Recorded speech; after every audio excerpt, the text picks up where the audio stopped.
ആ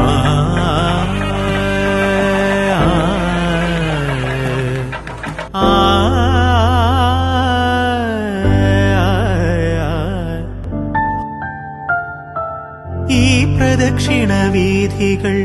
ഇടറിവിണ്ട പാതകൾ എന്നും ഹൃദയ സംഗമത്തിൻ ശിവേലികൾ തൊഴുതു കണ്ണുകളാൽ അർച്ചന മൗനങ്ങളാൽ കീർത്തനം എല്ലാം എല്ലാം അറിയും നീ ഗോപുരവാതിൽ ഒന്നാം രാഗം പാടി ഒന്നിനെ മാത്രം തേടി വന്നുവല്ലോ ഇന്നലെ നീ വടക്കും നാഥന്റെ മുൻപിൽ പാടുവതും രാഗം നിൻ തേടുവതും രാഗമായി ദേവനുമനുരാഗിയാം അമ്പലപ്രാ